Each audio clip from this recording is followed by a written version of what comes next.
ان الحمد للہ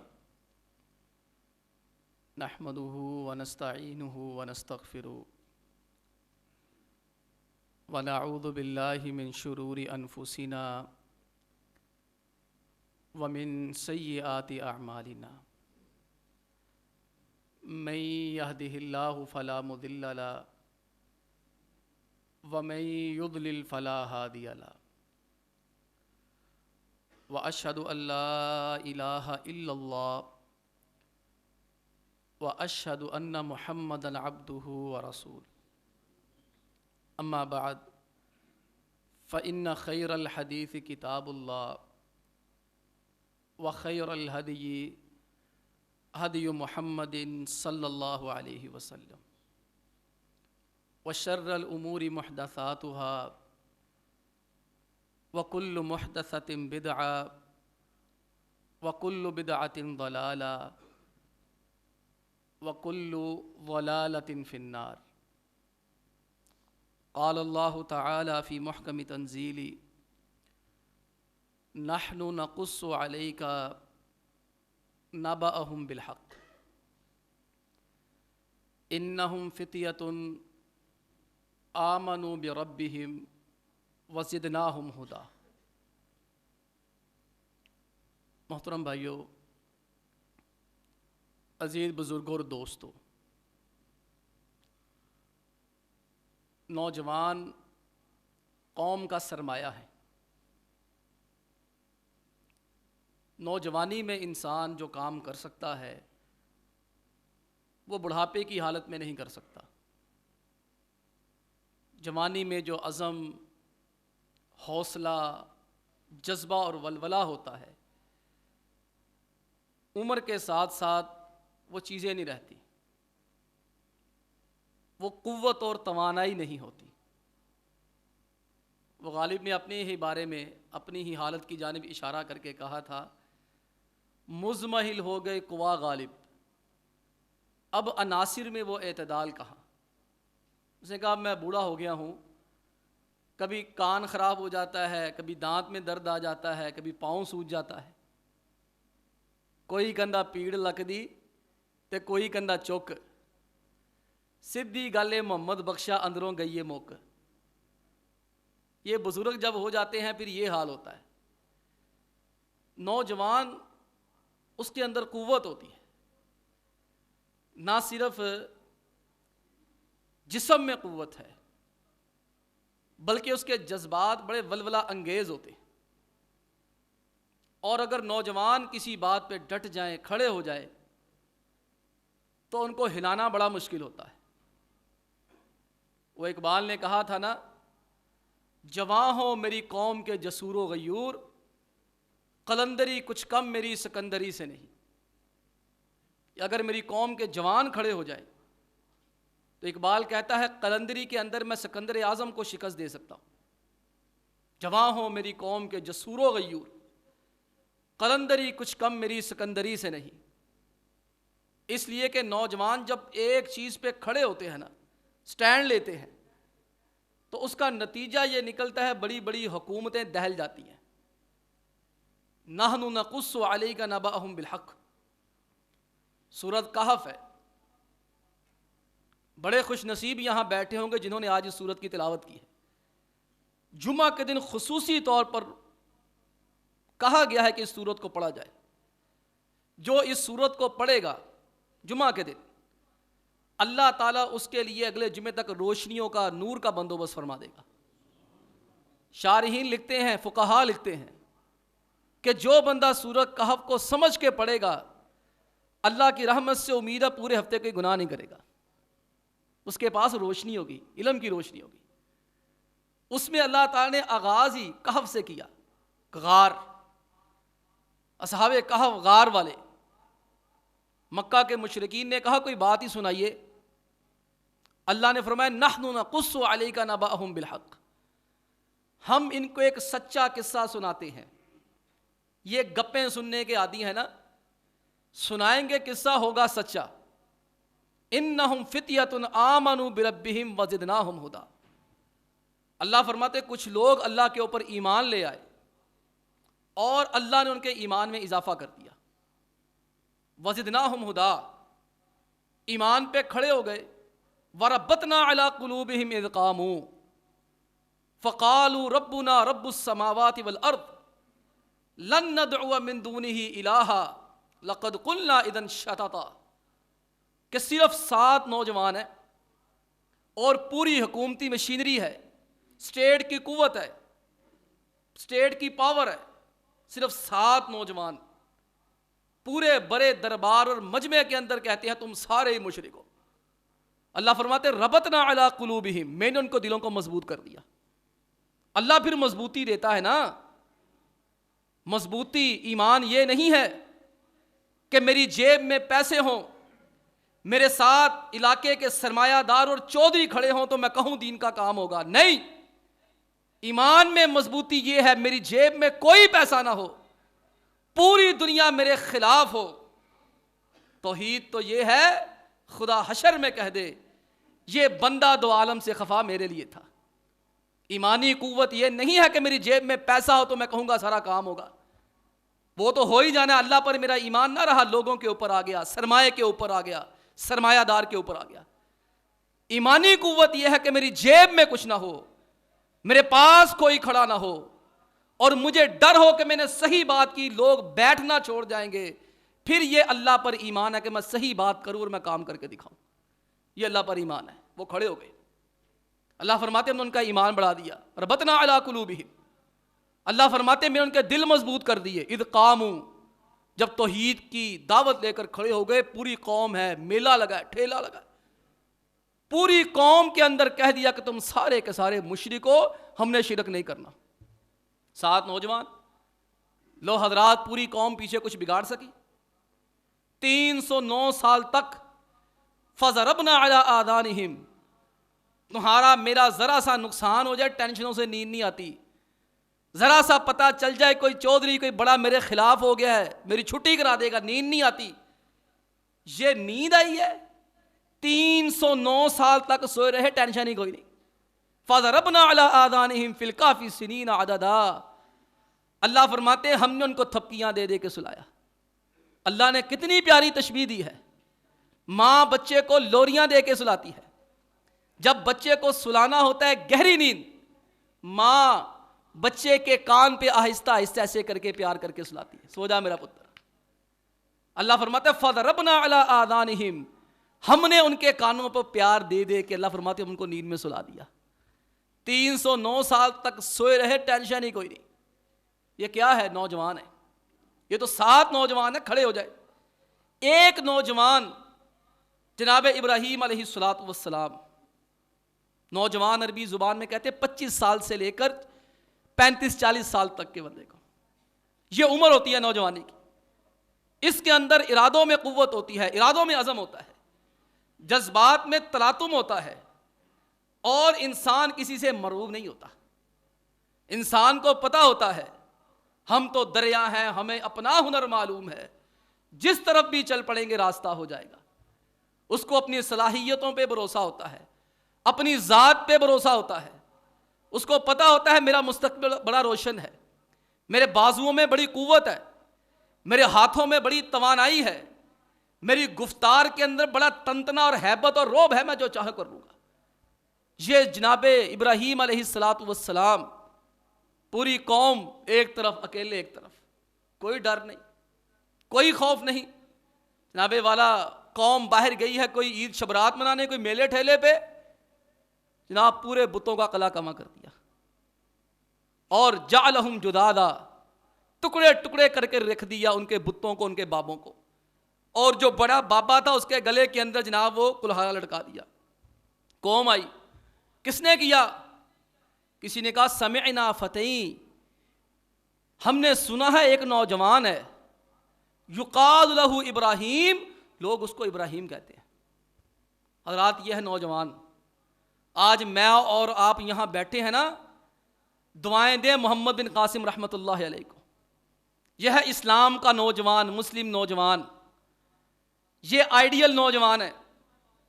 کوئی کہتا ہے اس کی عمر 16 سال تھی، کوئی کہتا ہے حجاج بن یوسف کا بھتیجا تھا. کوئی کہتا ہے حجاج بن یوسف کا داماد تھا، نہ 16 سال کا تھا، نہ داماد تھا، نہ حجاج کا بتیجا تھا، 28 سال کا تھا جب یہ آیا تھا، 16 سال کا نہیں تھا۔ تصحیح کر لیں، آج کسی کو حوالہ چاہیے میں بھی دکھا دوں گا، صحیح تاریخ سے پتہ چلتا ہے 28 سال کا ہے۔ اصل میں زیب داستان کے لیے 16 سال میں بڑی اٹریکشن ہے نا، اس میں جو ہے وہ بندہ متوجہ بڑی جلدی ہوتا ہے، 16 سال کا تھا نہیں بھائیو، 28 سال کا تھا۔ آج دیکھیں 28 سال کی عمر تک میں نے دین کے لیے کیا کر لیا۔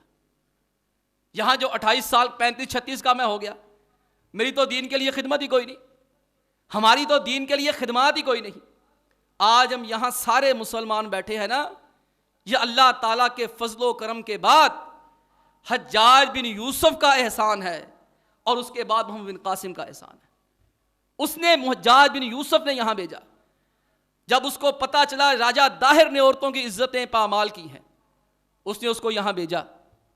بھیجنے سے پہلے اس نے لوگ بلائے، نقشہ بنایا ہندوستان کا، اور اپنے لوگوں سے پوچھا، یہ بھی فوجی تھا ایک محمد بن قاسم رحمۃ اللہ علیہ، اپنے فوجیوں کو کہنے لگا بتاؤ یہاں سندھ کہاں ہے؟ محمد بن قاسم نے کہا میں بتاؤں؟ اس نے کہا بتاؤ۔ محمد بن قاسم رحمۃ اللہ علیہ نے وہیں کھڑے کھڑے اپنی کمان سے تیر نکال کر پورا سندھ کے اوپر مار کر، یہ سندھ ہے، ڈائریکٹ سندھ کے اوپر مارا۔ اس نے کہا یار یہ نوجوان ہے۔ وہ نوجوان تھے، قتیبہ بن مسلم تھے، موسیٰ بن نصیر تھے، عبد الرحمن الداخل تھے، عبد الرحمن الناصر تھے، اور آج کا نوجوان اقبال نے پھر کہہ دیا تیرے صوفے ہیں افرنگی، تیرے قالین ہے ایرانی۔ میں ابھی اپنے بڑے بھائی سے بات کر رہا تھا کہ ایک دو رشتہ داروں کے گھروں کو دیکھ کر آیا ہوں، لگ رہا ہے انہیں مرنا ہی نہیں ہے۔ ہم جب گھر بناتے ہیں نا تو ایسے بناتے ہیں جیسے ہم نے مرنا ہی نہیں ہے۔ ہمارا سارا کچھ یہی ہے، نقشے بنائے جا رہے ہیں، ڈیزائن بنائے جا رہے ہیں، ایک دوسرے کی برابری کے لیے ادھار لیا جا رہا ہے، اور بلڈ پریشر کے، ہائی بلڈ پریشر کے، شوگر کے مریض ہو گئے ہیں۔ میں ایک دن ایک صاحب کے پاس بیٹھا، پھیکی چائے آئی، پچھلے ہفتے کی بات ہے، پھیکی چائے آئی، میں نے پی، میں بولا نہیں، مہمان نوازی کے آداب ہوتے ہیں۔ کہندا یار مکان بنانا پیا وا، اس مکان نے مینوں شوگر لاتی، اور تیرے صوفے ہے افرنگی، تیرے قالین ہے ایرانی، لہو مجھ کو رلاتی ہے جوانوں کی تانا سانی۔ کہاں وہ نوجوان اور کہاں آج کا نوجوان۔ ہمارا نوجوان سست ہے، نکما ہے، ہمیں نہ الزام دیں، قصور ہمارا بھی ہے، ہم نے شاید منبر و محراب سے کبھی ایسی باتیں کی ہی نہیں ہیں، اور قصور آپ کا بھی ہے، آپ نے کبھی ان چیزوں کو توجہ کے قابل سمجھا ہی نہیں ہے۔ آج ہماری نوجوان مسلم کے لیے، نوجوان امت کے لیے جو فتنے پیدا ہو چکے ہیں، میں 3-4 عرض کروں گا، 20 منٹ میرے باقی رہ گئے 19، اسی میں بات ختم کروں گا۔ اللہ کرے آپ کے دل میں میری بات اتر جائے، اللہ کرے کان سے ٹکرا کر دوسرے کان سے نہ نکلے، اللہ کرے کان سے اتر کر نیچے دل میں کے اندر بھی چلے جائے۔ حضرات، پہلا مسئلہ جو آج کے امت مسلمہ کے نوجوان کا ہے، اس کو اپنی اسلامی تاریخ کا، اسلامی کلچر کا، تہذیب و ثقافت کا پتہ ہی نہیں ہے، ناآشنا ہے۔ اسے دنیا کا سارا پتہ ہے، اسے اسلام کا کچھ نہیں پتا۔ اگر تو گھر سے تھوڑی بہت تعلیم مل گئی، یا اللہ رب العالمین کی طرف سے مولوی کے ساتھ، کسی اچھے مولوی کے ساتھ اٹیچ ہو گیا، پھر تو اللہ کا فضل ہو جائے گا، اللہ کا کرم ہو جائے گا، بچ جائے گا۔ لیکن عمومی طور پر ہم اپنے نوجوان کو دیکھیں، اللہ جانتا اسے اسلامی تہذیب کا نہیں پتا، اسلامی ثقافت کا نہیں پتا، اسے پتہ نہیں اسلامی طرز زندگی کیا ہے، اسے پتہ ہی نہیں اسلامی لباس کیا ہے، اسے پتہ ہی نہیں اسلامی شکل و شباہت کیا ہے۔ جب پتہ ہی نہیں ہے تو پروپیگنڈے کے زیر اثر ہو کر نہ اسے اسلامی لباس اچھا لگتا ہے، نہ اسے اسلامی تعلیم اچھی لگتی ہے، نہ اسے اسلامی شکل و شباہت اچھی لگتی ہے۔ یہ انہوں نے ہم سے چھینا، اور آپ دیکھیں اس چیز کو بگاڑنے کے لیے کیا کیا جا رہا ہے اس ملک کے اندر۔ یہاں پر ہمارے لاہور کے اندر رنجیت سنگھ کا مجسمہ لگا دیا گیا، آپ کو پتہ ہے؟ لاہور کے اندر رنجیت سنگھ کا مجسمہ لگایا گیا ہے، اور سندھ کے اندر راجہ داہر کی برسیاں منائی جا رہی ہیں، اس کے نام کی شمع روشن کی جا رہی ہیں، اور سندھی لوگ جو قومیت پرست تنظیمیں ہیں وہ سندھو دیش کے نام پہ جو کھڑی ہیں، وہ لوگ اس کو ہیرو بنا کر پیش کر رہے ہیں، اور ہمارے جو نیا ذہن ہے وہ محمد بن قاسم کو غاصب، ڈاکو، لٹیرا، چور، اچکا اور عزتوں سے کھیلنے والا کہتا ہے۔ مجھے بتائیے اس سے بڑی ہماری ناکامی کیا ہوگی کہ یہ چیزیں ہمارے نصاب کا حصہ بن چکی ہیں۔ آج اسلامی ثقافت سے، اسلامی تہذیب سے دور کرنے کے لیے ہمارے نصاب کے اندر سے اسلامی تعلیمات کو حذف کیا جا رہا ہے۔ ابھی پچھلے دنوں میں ایک اور آ گیا ہے، اسلامیات کی کتاب کے اندر، ایک صوبے میں اسلامیات کی کتاب میں غلام احمد قادیانی کے بارے میں سوالات کیے گئے ہیں کہ اس نے مسیح موعود ہونے کا دعویٰ کیا تھا، اس کو باقاعدہ ہائی لائٹ کیا جا رہا ہے۔ اس کے علاوہ میں نے آپ کو عرض کر دیا، رنجیت سنگھ کا مجسمہ لگایا گیا، اور رنجیت سنگھ کا مجسمہ لگانے کے بعد جب اس کے اوپر احتجاج ہوا، یہ لگا ہوا ہے لاہور میں، یہ وہ رنجیت سنگھ ہے جس نے مسلمان عورتوں کی عزتوں کی پامالی کی، مسلمانوں کی مسجدوں کے اندر استبل بنائے تھے، ممبر و محراب کے اوپر بیٹھ کے شرابیں پی تھی، اور ہزار نہیں لاکھوں مسلمانوں کو شہید کیا تھا اپنے دور کے اندر۔ آج ہمارا وزیر تعلیم، آج ہمارا وزیر اعظم، اور آج ہمارا پنجاب کی حکومت اس بندے کو ہیرو بنا کر، یہ پاکستان کا، ہندوستان کا ہیرو ہے، اس کانے کا مجسمہ، اس لعنتی اور کافر ظالم کا مجسمہ لاہور کے اندر لگایا گیا، اس کے ہاتھ میں تلوار، نیچے گھوڑا بٹھا دیا گیا، وہ گھوڑے کے اوپر کھڑا ہے، بیٹھا ہے، ہاتھ میں تلوار پکڑی ہے، گویا بتا رہے مسلمانوں کو ایسے شہید کیا جائے گا، اس نے ایسے کیا تھا، اور راجہ داہر کو ہیرو بنا کے پیش کیا جا رہا ہے۔ اس کی بھائیو وجہ کیا ہے کہ کہیں نہ کہیں آ کے کجی اور ٹیڑھ پن آ جاتا ہے۔ ہمارے مسلمان کو اپنی تہذیب و ثقافت کا پتہ نہیں ہے۔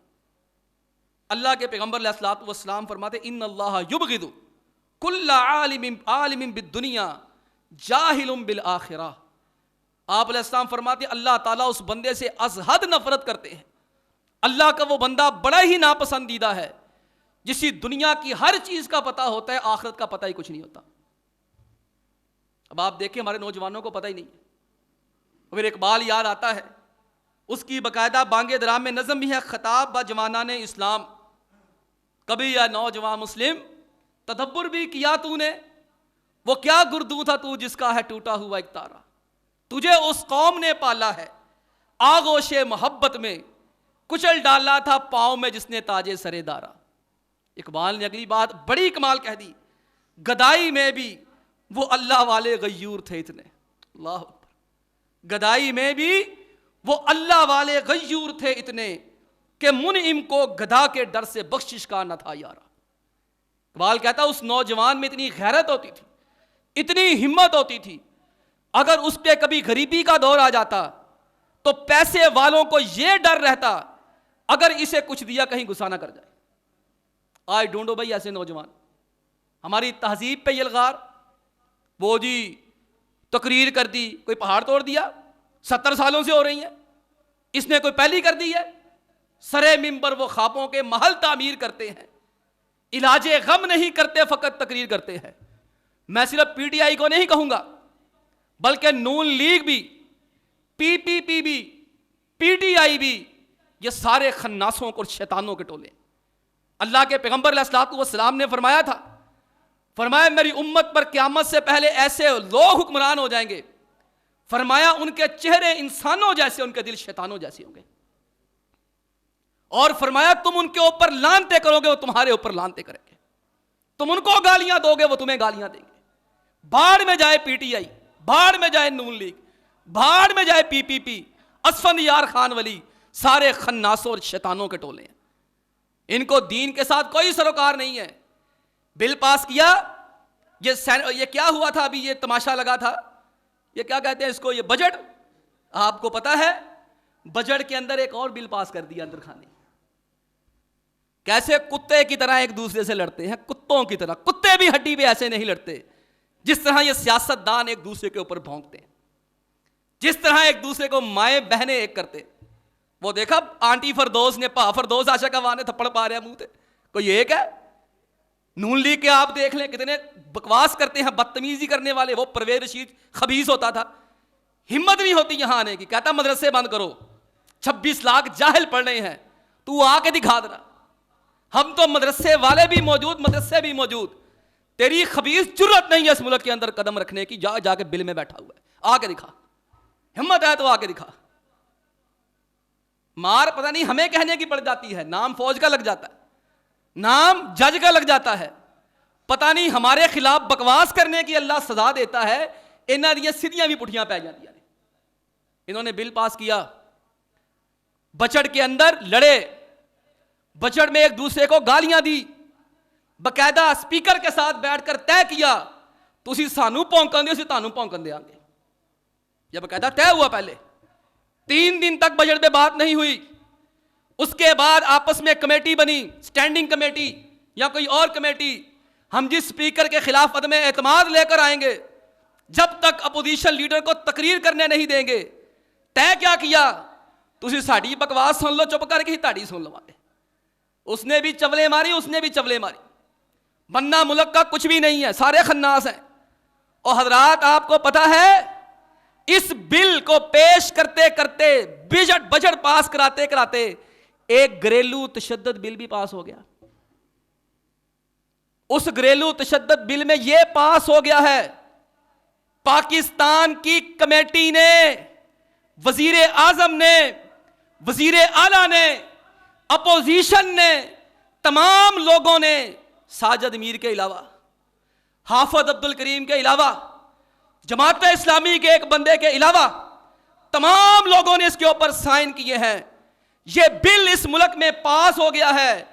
اگر میری بیٹی, اگر آپ کی بیٹی, اگر میری بیوی, اگر آپ کی بیوی, اگر میری بہن, اگر آپ کی بہن کسی غیر مرد سے زنا کر لے, میں اسے روک نہیں سکتا. کرو حمایت, نعرے لگاؤ پی ٹی آئی کے, لگاؤ نعرے نون لیگ کے. وہ بغیرت مریم نواز نے بکواس کی تھی پردے کے خلاف, کوئی بولا, کسی کو غیرت آئی؟ نہ مذہبی لیڈر بولتا ہے, نہ سیاسی بولتے ہیں. ان کو ایجنڈے دیے ہیں, اس پہ بات کرنی ہے. یہ نوجوان بنائیں گے قوم کے, ان کو انگلیاں دو پھر یہ کھڑے ہوں گے. یہ بل پاس ہو گیا ہے اس ملک کے اندر, ہوش کے ناخن لو. ہمارے عمران خان صاحب نے سائن کیے ہیں, اکثریتی بل پاس ہوا ہے. باقی جتنے بھی اس ملک کے اندر ہوئے ہیں وہ 6 مہینے کے صدر نے آرڈیننس جاری کیے ہیں. اس پہ کوئی آرڈیننس جاری نہیں ہوا. کیوں نہیں ہوا؟ سارے مار رہے ہیں کہ اگر ہماری بیٹیاں اپنی مرضی سے زنا کر لیں کسی کے ساتھ, اگر میں نے روک دیا تو میری بیٹی جا کے شکایت کرے گی تھانے دار کو, تھانے دار میرے اوپر پابندی لگا گا, تو نے اپنے گھر نہیں جانا. یہ بل پاس ہو گیا. اگر میں روکوں, روک نہیں سکتا.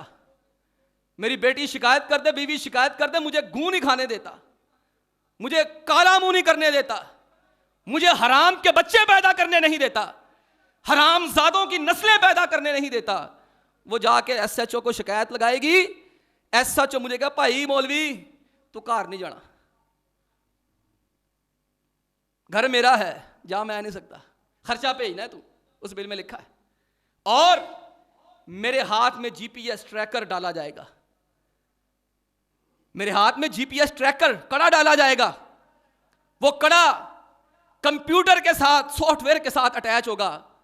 جیسے ہی میں اپنے گھر جانا چاہوں گا, بجلی بلے گی, موم بتیاں بجے گی, ہے میچ شروع ہوگا, آج دیکھے گا کراؤڈ. پھر وہ کیا ہوگا, چوکے چھکے لگیں گے تمہارے پی سی ایل والے, فوراً تمہارا ٹریکر بول کے بتائے گا اپنے گھر چل رہا ہے, پھاڑ لو اس کنجر نو, اس غیرت مند کو پکڑ لو. رقیبوں نے رپٹ جا جا کے لکھوائی ہے تھانے میں, اکبر خدا کا نام لیتا ہے اس زمانے میں. پتہ نہیں کسی کو غیرت آنی بھی کہ نہیں آنی. آپ لوگوں کو سیدھی سی بات ہے بھائی, آپ کو دین سے زیادہ نہیں, اپنے مفادات سے زیادہ پیار ہے. اپنے سیاسی خبیثوں اور خناسوں سے زیادہ پیارا. یہ بل پاس ہو گیا اس پاکستان میں, ابھی تو میں نے بتایا کچھ نہیں. اور میری نوجوان نسل کو کیسے گمراہ کیا گیا.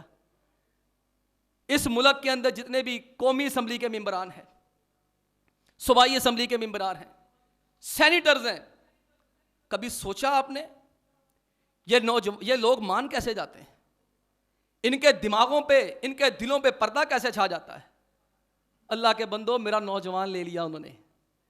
این جی اوز والے اس ملک کے اندر قریباً 60 لاکھ لوگوں کو تنخواہیں دے رہے ہیں. یورپ 60 لاکھ لوگوں کو تنخواہیں دے رہا ہے. 1 لاکھ سے زیادہ اس ملک میں, اس ملک کی نوجوان نسل کو تباہ کرنے کے لیے این جی او 1 لاکھ کام کر رہی ہے اس ملک کے اندر. وہ کر کیا رہے ہیں کہ جو میرے ملک کا نوجوان پڑھا لکھا, کریم اور ملائی, کسی بھی شعبے سے اس کا تعلق ہے, سیاسیات سے ہے, تجارت سے ہے, اس کا تعلق قانون سے ہے, اپنے مضمون کے اندر پرفیکٹ ہے, پرفیکشن کا حامل ہے, اسے این جی اوز نوکریاں دیتے ہیں.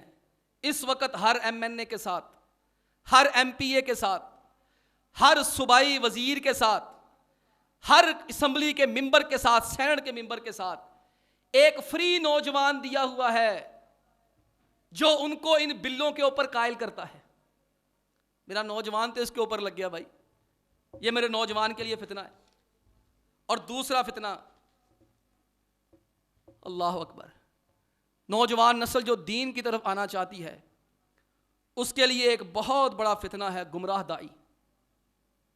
دین کے نام پہ ڈس انفارمیشن, مس گائیڈ کرنے والے. جناب حذیفہ بن یمان رضی اللہ عنہ فرماتے ہیں, میں نے ایک بار اللہ کے حبیب علیہ الصلوۃ والسلام سے پوچھا, اللہ کے نبی علیہ الصلوۃ والسلام ماشاءاللہ بڑے اچھے معاملات ہیں, بڑا اچھا جا رہا ہے سارا کچھ, کیا اس خیر کے بعد شر بھی آئے گا؟ فرمایا ہاں آئے گا, پریشانیاں پیدا ہوں گی. میں نے کہا جی اس کے بعد؟ آپ فرمایا ہاں, اس خیر شر کے بعد پھر اللہ خیر پیدا کر دے گا. میں نے کہا جی اس کے بعد؟ فرمایا پھر مسلمانوں میں صلح ہو جائے گی مفادات کے اوپر, ہر بندہ اپنے اپنے مفادات کو دیکھ کے صلح کر لے گا. حذیفہ بن یمان فرماتے میں نے کہا اس کے بعد کیا ہوگا؟ آپ علیہ الصلوۃ والسلام فرماتے ہیں اس کے بعد ایک اور شر آئے گا, دعات علی ابواب جہنم, دین کا نام لے کر لوگوں کو جہنم کی جانب دعوت دیں گے. یہ علی انجینئر مرزا ہے, یہ جاوید غامدی ہے, یہ حنیف ڈار ہے. دعات علی ابواب جہنم, جہنم کے دروازوں پہ کھڑے ہو کے لوگوں کو جہنم کی جانب بلائیں گے. ہم تو ڈوبے ہیں صنم, تم کو بھی لے ڈوبیں گے. آپ علیہ السلام فرماتے ایک اور شر آئے گا, ایک اور فتنہ آئے گا میری امت پہ, دعات علی ابواب جہنم, جہنم کے دروازے پہ کھڑے ہوں گے لوگوں کو بلائیں گے. من اجابہم الیہا قذفوہ فیہا, فرمایا جو ان کی پکار کو تسلیم کر لے گا وہ جہنم کے اندر چلا جائے گا. آ جاتے ہیں ہمارے پاس, وہ جی علی بھائی اخلاقیات بڑی اچھی بیان کرتے ہیں, میں بد اخلاقی بیان کرتا ہوں. وہ جی علی بھائی رفع الیدین بیان کرتے تو اسی کی کر دیں. وہ علی بھائی نے نماز نبوی سکھا دی ہے تو اسی کی سکھائی ہے, اسی نماز ابو جہل سکھائی ہے. ہم کہتے ہیں یار علی بھائی جو ہیں وہ صحابہ اکرام کو گالیاں دیتے ہیں, وہ کوئی بات نہیں, پھر کیا ہوا, دین تو سکھا رہا ہے. وہ جاوید غامدی بڑی پیاری گفتگو کرتا ہے, ہم کہتے ہیں یار وہ عیسیٰ علیہ الصلوۃ والسلام کو کہتا ہے فوت ہو گئے ہیں, وہ پھر کیا ہوا, خیر ہے گفتگو تو اچھی کرتا ہے. وہ جی گفتگو اردو بڑی پیاری بولتا ہے, انگلش بڑی پیاری بولتا ہے. ہم کہتے ہیں یار وہ حدیثوں کو نہیں مانتا, شریعت کو نہیں مانتا, نمازوں کو نہیں مانتا. وہ کہتا ہے نمازیں ہے ہی نہیں. وہ کہتا ہے کوئی گل نہیں, پھر کی ہے, نمازیں چھڈائیاں نا انہیں, کوئی گل نہیں, نماز دی خیر ہے. اونج تو بڑا چنگا بولتا نا, دیکھو گل کی پیار نہ کرتا ہے. دعات علی ابواب جہنم, اللہ کے نبی علیہ السلام فرماتے ہیں جہنم کے دروازوں کی طرف بلانے والے داعی ہوں گے, جو ان کی بات مانے گا وہ جہنم کے اندر جائے گا. صحابی کہتے ہیں میں نے حیران ہو کر کہا اللہ کے پیغمبر علیہ الصلوۃ والسلام صفہم لنا, اور مجھے بتائیے وہ ہوں گے کیسے؟ میں قوم من جلدتنا, میں ان کے شکلیں ہمارے جیسی ہوں گی. یتکلمون بالسنتنا, گفتگو ہماری زبان میں کریں گے, بولیں گے ہمارے جیسا, شکلیں ہماری جیسی, کوئی مریخ سے نہیں آئیں گے, پلوٹو سے نہیں آئیں گے. صحابی فرماتے پھر میں نے اللہ کے نبی علیہ الصلوۃ والسلام سے پھر میں کیا کروں؟ آپ علیہ السلام تلزم جماعت المسلمین و امامہم, لو جماعت المسلمین بھی آ گئی, جو یہ بھی کٹ نہیں کسی تو, ਇਹਨਾਂ ਨੇ ਵੀ ਇੱਕ ਟੈਨਸ਼ਨ ਦਿੱਤੀ ਪੂਰੇ ਘਰ ਨੂੰ, ਇੱਕ ਮਿਲ ਜਾਂਦਾ ਕਿਸੇ ਨੂੰ ਉਹ ਪੂਰੇ ਘਰ ਨੂੰ ਟੈਨਸ਼ਨ ਦੇਈ ਜਾਂਦਾ, ਘਰ ਵਾਲੇ ਐਵੇਂ ਟੈਨਸ਼ਨ ਲਈ ਜਾਂਦੇ, ਜਾਓ ਖਸਮਾਂ ਨੂੰ ਖਾਵੇ ਛੱਡੋ ਰੇ ਹਾਲ ਤੇ, ਆਪੇ ਚੋਪ ਹੋ ਕੇ ਉਹਨੇ ਆਪ ਹੀ ਵਾਪਸ ਆ ਜਾਣਾ। تلزم جماعت المسلمین، مجھے ایک بندہ ملا جماعت المسلمین، کہتا ہے حدیث میں آیا ہے تلزم جماعت المسلمین، میں کہا ہاں حدیث میں یہی آیا ہے تلزم جماعت المسلمین، حدیث میں یہ نہیں ہے تلزم جماعت المسلمین رجسٹرڈ کراچی یا رجسٹرڈ سرائی بائی پاس، حدیث میں تو اتنا ہی آیا ہے جماعت المسلمین کو لازم پکڑ لو۔ او اللہ کے بندو، جن کے اوپر حدیثیں اتری، جنہوں نے حدیثیں دیکھی سمجھی، وہ کہتے ہیں جماعت مسلمین سے مراد صحابہ کا منہج ہے، صحابہ کے منہج کے اوپر چلنا، کہ صحابہ جو کریں گے وہ کرنا۔ میں تلزم جماعت المسلمین و امامہم، جماعت المسلمین کو لازم پکڑ لینا، ان کے امام کو لازم پکڑ لینا۔ صحابی فرماتے ہیں میں نے کہا اگر صحابہ نہ ہو، جماعت المسلمین نہ ہو اور امام نہ ہو تو میں کیا کروں؟ آپ علیہ السلام نے فرمایا فَاتَزِلْ تِلْكَ الْفِرَقَ كُلَّهَا حُذَیفہ، جب ایسے حالات پیدا ہو جائے نا تمام فرقوں سے کنارہ کش ہو کر جنگل میں جا کے بیٹھ جانا، علیحدہ ہو جانا۔ یہ فتنے آ گئے اور اس فتنے کو نیٹ نے بڑا فروغ دیا ہے۔ بات میری ختم ہو رہی ہے، میں بات یہیں ختم کر کے بیٹھوں گا، باتیں میں آدھی اور کرنا چاہتا ہوں، صرف 1-2 منٹ میں بات ختم کرتا ہوں کہ یہ فتنے بڑے خطرناک ہیں انٹرنیٹ کے، انہوں نے نوجوان نسل کو گمراہ کر دیا ہے۔ 2 ہفتے پہلے ایک دوست بیٹھے تھے پاس جاننے والے، بڑے پریشان، کیا ہوا جی؟ وہ جی میرے بھائی جو ہے نا وہ دیر چلے گئے ہیں۔ خیر ہے جی دیر چلے گئے، او جی طالبان نے فتح کر لیا افغانستان تے او ہن اوتھے امام مہدی دا ظہور ہوئے گا۔ میں کہا انہوں کنے کہا تھا؟ وہ جی نیٹ سے اس نے پڑھا ہے، وہ نیٹ سے اس نے پڑھ لیا امام مہدی آئیں گے نا خراسان میں تو امام مہدی کے ساتھ مل کے وہ جہاد کرے گا سب کے ساتھ۔ اب اس نوجوان کا علمی سرمایہ کیا ہے؟ انٹرنیٹ، علماء مولانا فیس بک، علامہ واٹس ایپ، مفتی ٹویٹر، شیخ انسٹاگرام، یہ ہیں ان کے علم کے ذرائع۔ اپنے نوجوانوں کو بچائیں، ان جاہلوں سے بچائیں، ان جہنم کے داعیوں سے بچائیں۔ اور میری بات ہمیشہ یاد رکھیں، آخری بات، افغانستان سے امریکہ جا رہا ہے، امریکہ خانہ جنگی کی پوری منصوبہ بندی کر کے گیا ہے، وہاں اس نے 7-8 گروپ کھڑے کر دیے، ہر صوبے میں اس نے بڑے بڑے گروپ کمانڈر کھڑے کر دیے، دوستم کا، کبھی کس کا، کبھی کس کا۔ اب آپ جانتے ہیں جب بھی پاکستان میں زلزلہ آتا ہے نا تو پتہ کیا کہتے ہیں؟ اے شروع افغانستان تو ہے سی، اے او افغانستان دے پہاڑاں تو چلے سی، اور اکثر خبروں میں پڑھتے ہیں افغانستان میں زلزلہ آیا، اس کے آفٹر شاکس پاکستان میں محسوس کیے گئے۔ تو بھائیو پاکستان میں آنے لگا، افغانستان میں آنے لگا ہے خانہ جنگی کا زلزلہ، جیسے 88 کے بعد آیا تھا، 79 کے بعد آیا تھا۔ وہ قبرستان بن گیا، امریکوں کا بھی، روسیوں کا بھی، اس سے زیادہ مسلمانوں کا قبرستان وہاں بنا ہے۔ اب یہ زلزلے کے اثرات یہاں بھی آنے ہیں، اپنے نوجوانوں کو سنبھال لو، ان کے موبائلوں پہ نظر رکھو، ان کے ملنے جلنے والوں پہ نظر رکھو۔ پھر سانو آ کہ مول صاحب منڈا گمراہ ہو گیا، انہوں سمجھا دو، وہ جو پورا گمراہ ہوئی نا میرے کو اتنے لے کے آئی، میں انہوں کی سمجھا دوں۔ آپ نظر رکھیں، اللہ نے توفیق اس موضوع کو پھر کبھی چلائیں گے، موضوع بڑا طویل ہے۔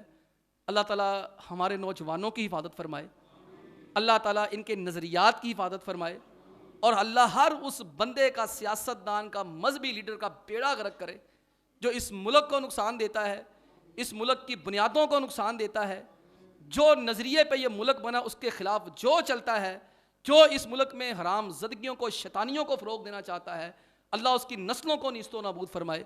وآخر دعوانا ان الحمد للہ رب العالمین۔